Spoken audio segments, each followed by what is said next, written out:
My first memory of shooting anything was I used to like play with my toys in front of the camera, and then I learned kind of organically stop motion. I would record and stop and move the toys again, and then I'd like be so excited to bring that and show that to my parents.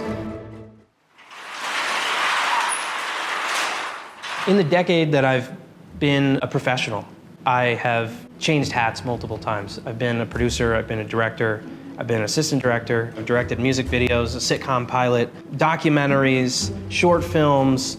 I've gone on tour with a rock band, I've done countless photo shoots for artists. I never like doing the same thing twice. I always like, a new challenge. I'm not someone who has a style or an aesthetic and leans on a trope or a fad of the times. Every time I didn't trust my gut with what I'm making in camera, I can see it in the work. So my biggest philosophy when it comes to my projects is do it in camera.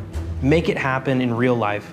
Yes, there are amazing things you can do with the computer, but the more you can get away with in camera, in real life, it shows in the work, and the work is amazing. I come from a photography background. Early on in college, one of the assignments we had to do was get a film camera and shoot film photography to get a sense of composition. And that project is the thing that opened up my eyes to this little love affair of film photography that's outside of my passion of filmmaking. But also, I think that's the thing that made me so good at approaching things in camera, because there's not much you can do to a film photograph after you've taken it. It is what it is.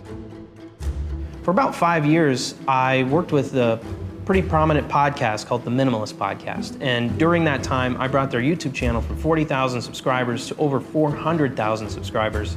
We launched a successful Patreon while also traveling across the country doing live events and photographing those live events. I wasn't raised in a household with a lot of money, so like my approach to filmmaking was never buying a piece of gear, but rather like figuring out what I have that can work for me. You know what I mean? Always just make do with what I have available to me. That's kind of a strength of mine. I'm able to now, when I get into bigger productions, I can take what available budget we have and stretch it so much further. I'm obsessed with an emotional connection. I think that everything I've ever made, I'm constantly chasing that with my own work, where it's me and the story, and there's nothing in between.